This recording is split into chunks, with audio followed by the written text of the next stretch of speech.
João, capítulo 17, versículo 14, diz a palavra do Senhor: Eu lhes tenho dado a tua palavra e o mundo os odiou, porque eles não são do mundo, como eu não sou. Não peço que os tires do mundo, e sim que os guardes do mal. Eles não são do mundo, como também eu não sou. Santifica-os na verdade, a tua palavra é a verdade. Assim como tu me enviaste ao mundo, também eu vos enviei ao mundo. Amém? Senhor Deus, nós somos gratos porque grande é a tua misericórdia para conosco. Nós não merecemos estar nesse momento de adoração ao teu santo nome.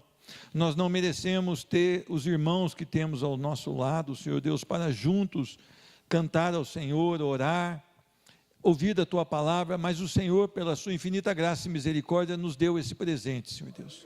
Senhor Deus, nós queremos temer e tremer diante de um Deus santo e poderoso.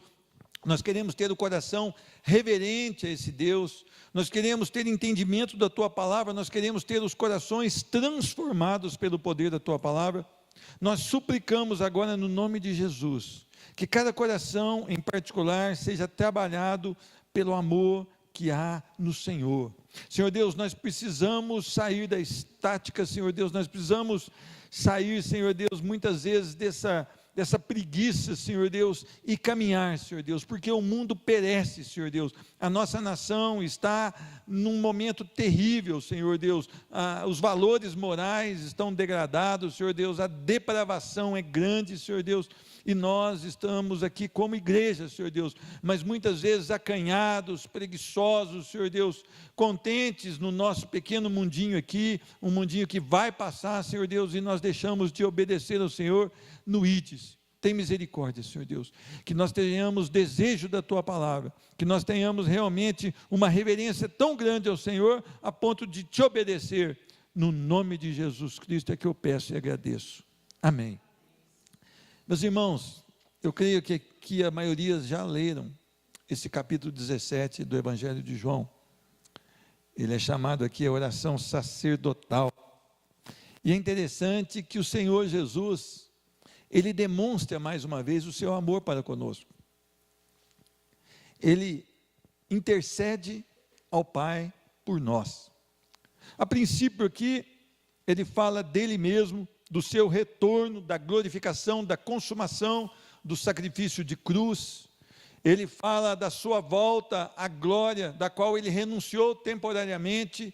Ele se fez carne, veio e viveu conosco aqui, e nos trouxe a sua palavra. E é interessante que no versículo 3 desse capítulo, é muito forte, diz: e a vida eterna é esta, que te conheçam a ti, o único e verdadeiro Deus, e a Jesus Cristo, a quem enviaste.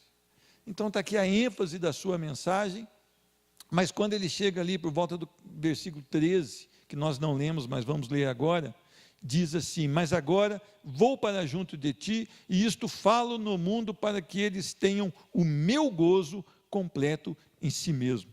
Interessante, né? O Senhor Jesus vai, mas a alegria do salvo está nele, na sua obra, na sua perfeição, na sua vida. É a vida de Cristo na nossa vida. Essa deveria ser a nossa maior alegria. A íntima comunhão com o Pai, então ele ressalta bem. Segunda coisa, a fidelidade dele. O nosso Jesus é fiel e zeloso quanto à obediência ao seu Pai. Olha que maravilha. O cuidado com os discípulos e o desejo de que esses discípulos permaneçam no Senhor. Meus irmãos, quando a palavra nos diz, lá em Mateus, ide, fazei discípulos, é muito diferente de você ir e anunciar o evangelho e pular fora. É você caminhar junto com alguém, é você ensinar aquilo que você aprendeu, e você vai fazer com que essa pessoa se pareça com você, mas primeiro você tem que se parecer com Cristo Jesus, e o carinho do Senhor é para que os discípulos permanecessem no Senhor mesmo, sob ou debaixo dos intensos ataques do inimigo. Agora, cuidado dele com os que viriam a crer. Vocês notam que no final dessa oração, no versículo 20, ele diz: não rogo somente por este, mas também por aqueles que vierem a crer em mim, por intermédio do quê? Da palavra. Eu não sei porque os pregadores têm tanta dificuldade de pregar a palavra. Eles estão inventando tantas coisas, tantas teorias, que não tem nada a ver com a palavra. Mas se quiser fazer um discípulo, é a palavra. Se você quiser que alguém creia, é a palavra. Então talvez você tenha medo de falar a palavra e essa pessoa não querer conversar mais com você. E você tem medo dessa pessoa, então não ter oportunidade mais de ir para o inferno. No inferno ela já está, agora você precisa anunciar a palavra que pode fazer com que ela o quê? Seja resgatada pelo poder que há em Cristo Jesus. E ele termina declarando no versículo 24, a vontade de estar novamente com os salvos, agora na glória. Olha que maravilha o nosso Jesus. Olha o cuidado de nosso Jesus para conosco. É a intercessão de um Deus vivo, santo e poderoso, para conosco, pecadores miseráveis, mas que foram chamados por sua graça, para uma vida com Ele. Eu quero levar aqui em consideração principal essa noite, o versículo 14 ao versículo 18. A primeira verdade que eu aprendo aqui é que a verdade te coloca contra o mundo e seu sistema corrupto. Versículo 14 diz: eu lhes tenho dado a tua palavra. Meus irmãos, você não precisa fazer mal a alguém para que alguém te odeie. Você não precisa discutir política para que alguém te odeie. Você não precisa discutir futebol para que alguém te odeie. Se você for salvo em Cristo Jesus, e se você pronuncia onde você vai a verdade, a palavra de Deus, você já constitui muitos inimigos. A palavra de Deus é suficiente para que as pessoas te odeiem. Porque na verdade, quando nós não somos salvos, nós estamos em rebelião contra Deus. E nós odiamos as coisas de Deus. Muitas pessoas até se declaram: não, eu amo a Deus. Não, eu sou de Jesus. Não, eu faço parte da igreja do Senhor. Mas na verdade não são, porque quando você confronta uma pessoa com a verdade, normalmente você vai trazer a conhecimento dela que aquilo que ela está fazendo é pecado. Você vai estar confrontando a maneira e o estilo de vida dela. E ela não vai gostar nada disso. Quem realmente está em Cristo tem a verdade. Se uma pessoa nasceu de novo, ela está viva em Cristo Jesus, ela nasceu da água e do Espírito, dela deve aflorar a única verdade: Cristo Jesus e o Evangelho da graça. Isso é suficiente para o mundo odiar você, porque ele odeia a verdade. Há uma pressão constante do mundo na vida de um salvo. Meus irmãos, o mundo sabe que você tem a escolha certa. A sua escolha em Cristo é correta, e o mundo, e as pessoas que não amam a Cristo, sabem que você está correto. Você abandonou aquilo que você fazia, você deixou aquelas práticas carnais que você tanto gostava e tanto amava, e você agora vive para louvor e glória do Senhor, e as pessoas sabem disso. Só que há uma pressão constante para que as pessoas tirem você do Espírito. Então eles começam a fazer um terrorismo contra a sua vida, principalmente quando são crianças, adolescentes. Parece que o negócio aperta ainda mais, porque ele fica em dificuldade de responder. Agora eu conheço umas crianças que são mais ousadas que nós, que já temos aí uma certa idade. Sou bonzinho comigo mesmo, certa idade, mas vocês entenderam o negócio. Há crianças que elas falam com convicção de que Jesus é o caminho, e nós muitas vezes nos calamos. Por quê? Ou porque nós não estamos numa comunhão aprimorada, numa devocional aprimorada, numa vida de oração aprimorada, ou porque nós nem conhecemos a Cristo Jesus em verdade. O mundo odeia Cristo, por consequência, odeia os cristãos. É muito difícil hoje você achar que você vai falar de Deus e as pessoas vão te aplaudir. Se você quiser experimentar, pega esse púlpito aqui, põe lá como é que chama? No terminal, 6 horas da tarde, fale de Jesus. Vá, experimente. Você acha que as pessoas vão parar e vão te aplaudir? É perigoso você, sem saber, levar alguma cajadada lá atrás, ou alguma ferramenta que a pessoa tiver na mão, e ela te bater do tanto que eles odeiam a verdade. Não é fácil você chegar numa festa mundana e falar de Jesus Cristo, porque você não vai ser amado por isso. Ah, irmão, eu gosto muito de estar onde o povo está, porque eu vou falar de Jesus, eu quero ir com você, me avisa o dia que você for. Ah, eu preciso ir na festinha de fulano, porque lá eu vou falar de Jesus, me chama, que eu quero ir junto para ver, não a festinha, mas para ver você falar de Jesus. Porque normalmente eu tenho visto os crentes como um camaleão, tomando a forma e a cor do local que eles estão. Por quê? Porque não vivem em Cristo Jesus. Viver para Deus é constituir-se inimigo do mundo. Por isso eu tenho minhas dúvidas, olha, não me queiram mal por isso, mas eu tenho as minhas dúvidas desses pastores muito amados pelo mundo. Esses pastores aplaudidos pelo mundo. Esses pastores que têm fãs aí pelo mundo afora, de qualquer ideologia. Esse é bom. Olha, esse crente é bom. As pessoas que não amam a Deus fazendo sérios elogios a esse tipo de gente, eu não vejo. É como se Acabe fizesse elogio a Elias. Vocês viram isso na palavra? É como se Herodes e Herodias chamassem João Batista para o aniversário. Vocês viram isso na palavra?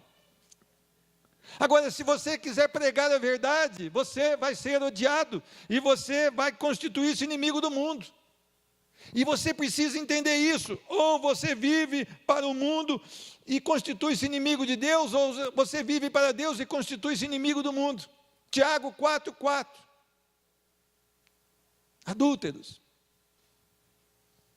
Não sabeis que a amizade do mundo é inimizade contra Deus?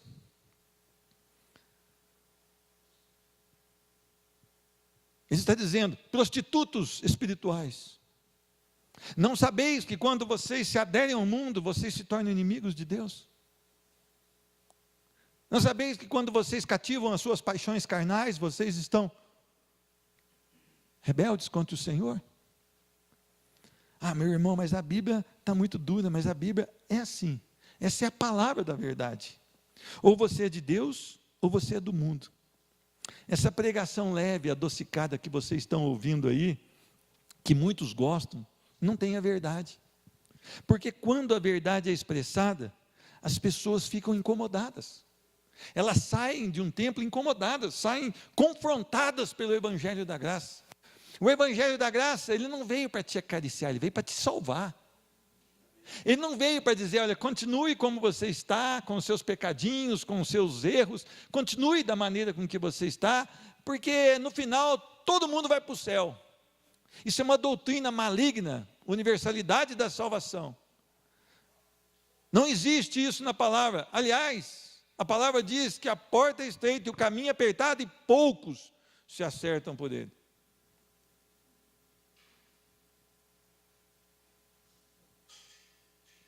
E não adianta você falar, Senhor, eu te amo, se a sua vida não está de acordo com a palavra do Senhor.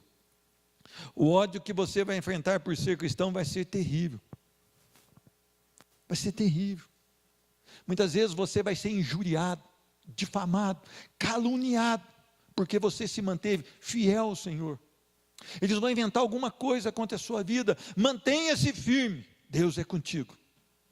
Mantenha-se fiel à palavra, Deus é contigo. Talvez ninguém acredite em você, nem mesmo o povo da igreja do Senhor. Talvez nem mesmo o povo da igreja do Senhor. Mas se você está íntegro e verdadeiro em Cristo, Deus é fiel, Ele conhece o seu coração, porque lá Ele habita. E Ele vai te conformar ainda mais à imagem dEle. Meus irmãos, se você é realmente um cristão, você não concorda com a maioria das coisas que estão acontecendo no nosso país. Você não deve concordar com a maioria das coisas que estão acontecendo no seu local de trabalho. Você não deve concordar, se você é realmente um cristão, com as coisas que estão acontecendo dentro da sua própria casa, com a sua família de sangue. pior que isso, se você é realmente um cristão, você não deve concordar com as coisas que estão acontecendo dentro das denominações evangélicas, porque elas não procedem de Deus e nem da palavra. São projetos de homens que querem fama, dinheiro, domínio, que não amam a Cristo em verdade. Meus irmãos, eu estava dizendo a alguns irmãos que eu vi um convite de uma igreja para uma escola bíblica dominical para as crianças, e o convite era assim: traga a sua criança para se divertir conosco.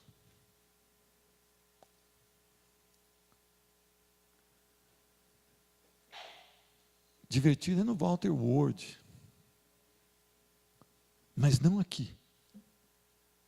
Aqui é sério. Hoje eu ainda falei: Ana, você vai ministrar para as crianças? Sim. Você precisa orar e anunciar o projeto de salvação que é em Cristo Jesus para essas crianças. Nós precisamos parar de mandar eles colorir um elefantinho e falar: estava na arca, há um bichinho, olha que coisa mais bonita, a borboleta foi Deus que criou, tal, não sei o que. Não! Fale para a criança sobre Jesus, sobre a salvação, sobre a cruz do Calvário, para que ela tenha um verdadeiro acesso à palavra, à verdade. As Escrituras são a verdade do Senhor para conosco. As programações hoje são carnais, para manter pessoas carnais. Elas não têm o intuito de mudar as pessoas. Por quê? A verdade não pode ser expressada. Olha, o irmão, líder de jovens, você foi muito duro ontem, viu, à noite. Eu fiquei magoado. Você tem que falar coisas boas para os jovens virem. Virem aonde? Aqui. E depois serem lançados no inferno? Que venha meia dúzia, escutem a verdade, tenham a oportunidade de se decidir pela verdade. E quando partirem dessa terra, partam para a glória do Senhor. Eu fui a um templo e foi-me anunciada a verdade, por isso hoje o Espírito Santo me convenceu e eu declarei que Jesus Cristo é o Senhor. Chama o jovem para dançar, chama o jovem para brincar, chama o jovem para pular de paraquedas, chama o jovem para descer de rapel, chama o jovem para voar de asa delta, chama o jovem para tudo. Não, chama o jovem para a oração, para a verdade, para a palavra. Ah, mas a gente chama ele para asa delta, depois a gente fala a verdade e fala nada. Na hora que você falar a verdade, ele vai embora. Às vezes vai até com a asa delta tua. Eu estou acostumado. Eu frequento acampamento desde os 7 anos de idade. Tem a tirolesa. Nosso tempo não era tirolesa, era uma ponte que balançava, depois a gente pulava dentro do açude, brincava de barro, e voltava tudo perdido para casa. Eu nunca fui no acampamento que me fizesse orar de verdade. Eu nunca fui no acampamento que o líder falou assim: eu te amo tanto que eu quero ajoelhar aqui e orar com você por 2 horas. Aliás, na hora que ele abrisse o olho, eu estava longe, né? Mas ninguém teve essa compaixão da minha vida. Eles sabiam que eu era perdido. Eles sabiam as programações que eu frequentava no meio de semana. Mas eles não amaram a ponto de dizer: você está errado, você está indo para o inferno. Ninguém falou para mim. Ninguém falou isso para mim. Só Jesus pode mudar esses líderes carnais. A segunda coisa que eu aprendo, versículo 15. Não peço que os tire do mundo, e sim que os guarde do mal. Meus irmãos, quando estamos em Cristo, temos toda a força de Satanás contra nós.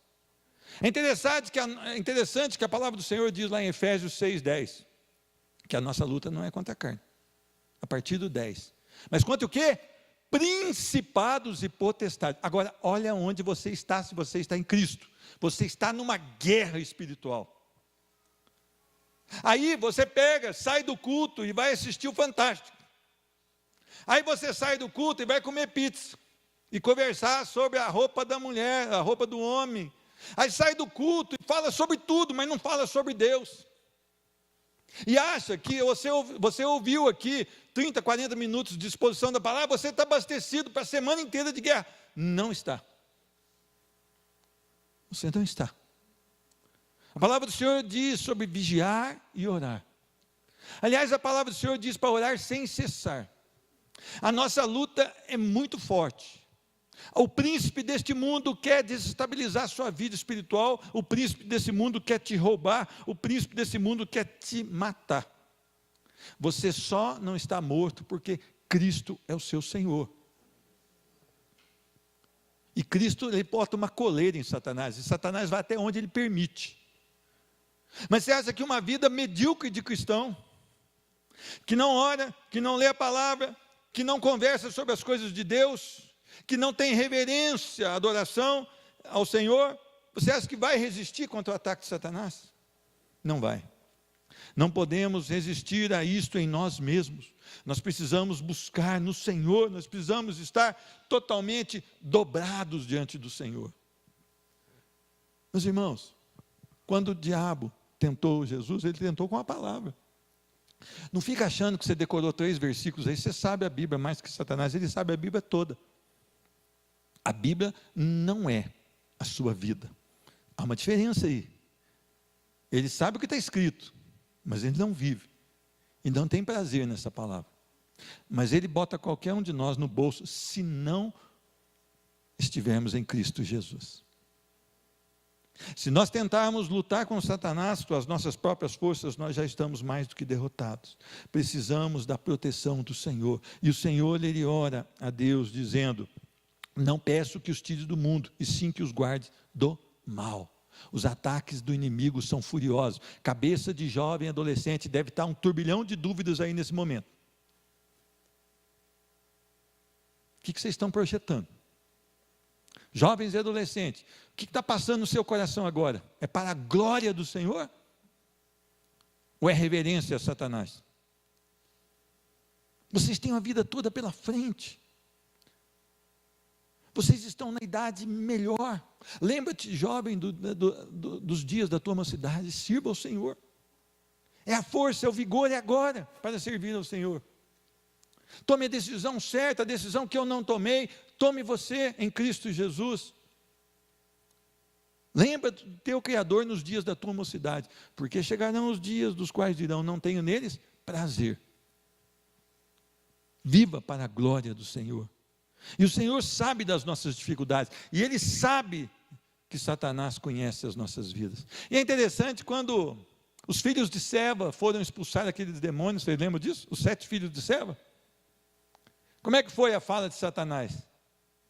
Conheço a Jesus e sei quem é Paulo, mas vós quem sois? E bateu nos 7, ficaram nus e tiveram que sair correndo.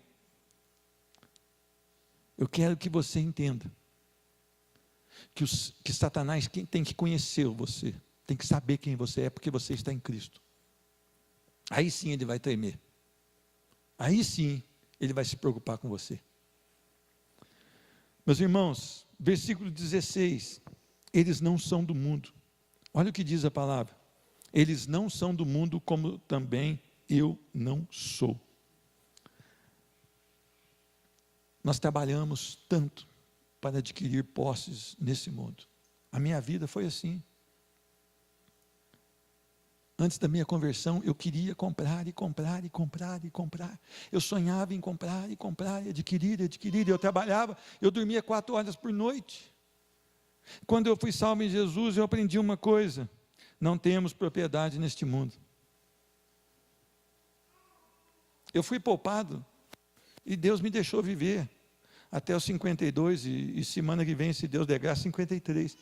A minha mulher acha que é 55, mas é inveja. Mas eu poderia ter partido com 30 e poucos anos, uma vida totalmente fora do controle, uma vida totalmente fora da palavra. Eu podia ter sido ceifado, mas a misericórdia do Senhor me alcançou. E as conquistas hoje, elas não têm valor comparados com aquilo que Deus tem. Meus irmãos, nós não temos nada aqui, não somos donos de nada aqui, tanto é que quando nós somos despedidos, nós vamos sem nada. E Jó entendeu isso, quando ele perdeu tudo que ele tinha, inclusive os 10 filhos, e ele disse: nu saí do ventre da minha mãe, e nu voltarei, bendito seja o nome do Senhor. Jó era o homem mais rico do Oriente, mas ele não tinha qualquer orgulho da sua riqueza. O amor dele não estava no dinheiro, mas o amor dele estava em Deus. A riqueza era um acessório que Deus colocou. Eu não sei porque Deus colocou tanta na vida de Jó, mas Deus é soberano, Ele faz o que Ele quer. Mas Jó era desprendido dessas coisas, e nós estamos querendo coisas aqui. A palavra do Senhor diz que nós vivemos, ou pelo menos deveríamos viver como peregrinos nessa terra. O que quer dizer peregrino? Um estrangeiro, é um transitório, um estranho. Olha o que diz a palavra em 1 Pedro 2,11: amados, exorto-vos como a peregrinos e estrangeiros, a vos absterdes das paixões da carne, que trabalham contra a alma. Seja exemplar o vosso comportamento entre os gentios, para que naquilo que falam mal de vós, como se fosseis pessoas que vivem praticando o que é mal, ao observarem as vossas boas obras, glorifiquem a vocês, não a Deus. Olha que maravilha.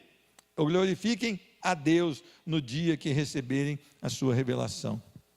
Viver como estrangeiros num mundo diluído na corrupção e depravação moral. A nossa pátria não é essa. Eu vejo a briga que está por causa de quem vai ser presidente, até crente brigando com isso. Ore a Deus, vote em alguém, com direção do Senhor, e não brigue por causa disso. Isso aqui vai ficar tudo. Às vezes nós não vamos chegar até a eleição. Às vezes nós não vamos passar de hoje. E nós estamos brigando com outro irmão, discutindo, defendendo, acusando, dando mau testemunho, por coisas que vão ficar aqui. Meus irmãos, você é desse mundo? Você é desse mundo? Muitas pessoas que são milionárias, no leito de enfermidade, elas dizem assim: eu queria poder comer um prato de arroz e feijão. Milionárias.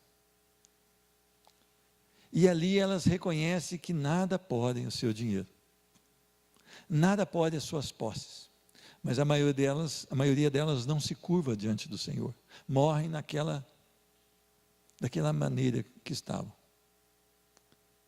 Eu quero que você pense, você tem dado tudo para ter as coisas desse mundo?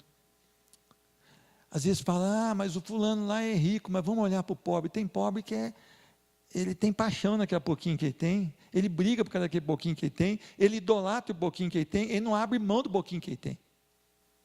E ele é avarento da mesma maneira. E ele acha que aquilo que ele tem é dele, e não é. Nós não temos nada aqui. O Senhor nos emprestou algumas coisas para a gente sobreviver, mas nós as deixaremos aqui. Todas essas coisas são transitórias, e nós deveríamos ter em mente que nós somos peregrinos e estrangeiros em uma terra estranha. Isso é o que deveria estar na nossa mente. Meus irmãos, não seja deste mundo. Este mundo, aliás, ele está diluído. Ele está podre na sua própria corrupção. Às vezes você pensa que aqui no Brasil, não, nos Estados Unidos. Quantas clínicas de aborto nos Estados Unidos? Quanto tráfico de droga nos Estados Unidos? Não é isso? E assim por essa terra toda. Agora vem aqui versículo 17. Santifica-os na verdade, a tua palavra é a verdade. Meus irmãos, as pessoas querem fazer alguma coisa para se tornarem santas. Não faça alguma coisa para se tornar santo. Vá a Cristo Jesus. Espere nele, espere dele. Santifica-os na tua verdade. Somente a palavra de Deus pode tornar um homem santo. Somente a palavra de Deus pode fazer com que o homem progrida na sua santificação. A verdade é a única que pode moldar o caráter de um homem para se parecer com Cristo Jesus. Não é no que você faz fisicamente. Primeiro é a palavra de Deus que tem que te impulsionar, impelir você a fazer. Então, antes de fazer, se dobre diante do Senhor, se curve diante da sua palavra. Não há santificação que não proceda de Cristo para o homem. O homem não pode se santificar. O homem não pode tornar-se santo. É Cristo que torna um homem santo. Cristo é aquele que salva o homem da perdição, tira o homem deste mundo, santifica esse homem, salva esse homem e coloca esse homem de volta ao mundo e o mantém santo pela palavra. Se você quiser se tornar um santo varão, uma santa varoa, você precisa ter um tempo com a palavra diariamente. Você precisa estudar, se aplicar em estudar a palavra do Senhor. É Deus separando os seus para servi-lo. É Deus tirando-nos do meio daquele mar de lama que nós estávamos, para tornarmos servos, escravos de Cristo. Homens e mulheres que não terão mais vontade própria, mas que terão a vontade de Cristo viva neles. Às vezes as pessoas se assustam com essa palavra, escravo de Cristo, mas é a verdade. Somos escravos do Senhor se somos salvos. E não há mais em nós vontade própria. Nós vivemos para a glória do Senhor e para aquilo que Ele nos chamou. Não é se eu vou em tal lugar, a Bíblia diz, é se Deus permitir que eu vá. Não é que eu vou fazer isso amanhã, é se Deus quer que eu faça isso amanhã. E nós esquecemos de consultar ao Senhor na maioria dos nossos projetos. Irmãos, separados para o Senhor é amar aquilo que o Senhor ama. Quando nós vamos nos tornando parecido com Cristo Jesus, nós temos também o amor pelas coisas que Ele tem amor. Pelo contrário, nós também odiamos aquilo que Cristo odeia. Nós desejamos aquilo que Cristo deseja. Por que eu digo que o testemunho da igreja evangélica hoje é terrível? Porque nós nem amamos o que Cristo ama, nós nem odiamos o que Cristo odeia, e nós nem desejamos o que Cristo deseja. Então a nossa vida não mostra que nós somos cristãos. E as pessoas ficam perturbadas ao ver o nosso testemunho muitas vezes. E elas dizem, mas será que ele é? Será que ele realmente é um cristão? Será que ele realmente teme a Deus? O agente dessa santificação é a palavra, meu irmão. Se você não tem cuidado de ler a palavra, de meditar na palavra, pode estar certo que você não está no processo de santificação. Você não está. Porque essa palavra que vai mudando a nossa vida, dia após dia. É o amor de Deus que vai sendo derramado através da palavra. Meus irmãos, quantas coisas nós aprendemos com a leitura de um mesmo texto várias vezes. É a riqueza da palavra do Senhor. A palavra de Deus é viva, é eficiente, e ela pode penetrar onde ninguém pode penetrar. Nos conflitos do seu coração, nos conflitos da sua alma, só a palavra pode penetrar. E ela pode discernir os pensamentos e propósitos do seu coração. E ela pode te levar em segurança no Senhor. Agora, a palavra não termina aí. Olha o que diz no versículo 18. Assim como tu me enviaste ao mundo, também eu vos enviei ao mundo. Meus irmãos, vocês são salvos em Cristo Jesus? Você está lutando aqui com a santificação pela palavra e pelo poder do Senhor? Mas você precisa obedecer ao Senhor. Você não foi chamado para ficar dentro de um templo. Você foi chamado ao templo para adorar e sair para servir ao Senhor.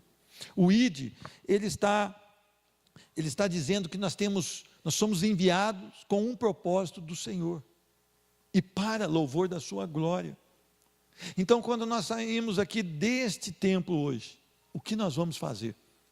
Nós devemos ir glorificar ao Senhor através de um testemunho consistente e bíblico. A palavra em Mateus capítulo 5, versículos 13 até o 16 diz: vós sois o sal da terra. Ora, se o sal vier a perder, se o sal vier a ser insípido, como lhe restaurar o sabor?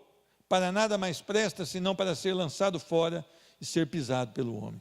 O sal, ele tempera, ele conserva, ele faz a diferença. E prossegue a palavra: vós sois a luz do mundo. Não se pode esconder a cidade edificada sobre o monte, nem se acende uma candeia para colocá-la debaixo do alqueire, mas no velador, e ilumina a todos que se encontram na sua casa. Assim brilhe também a vossa luz diante dos homens, para que vejam as vossas boas obras e glorifiquem a vosso Pai que está nos céus. Você tem brilhado? As pessoas têm glorificado a Deus pelas suas obras? As pessoas têm dito, aquele homem é de Deus, aquela mulher é de Deus. Meus irmãos, não há um salvo sequer que não seja enviado pelo Senhor, que não tenha essa função de ser sal e ser luz. Não há um salvo sequer. Se você não é enviado, ou se você é desobediente a isso, é porque você não conhece Jesus. Onde você convive com as pessoas, você precisa fazer a diferença. Nós precisamos fazer a diferença. Nós precisamos avançar com o Evangelho da Graça. É uma prerrogativa que Deus nos deu. E é uma ordem que Ele nos deu. Poderia fazer as pedras louvarem ao Senhor, mas Ele deu esse privilégio a nós. Louvemos ao Senhor. Vamos viver para a sua glória. Vamos viver para seu louvor. No nome de Jesus.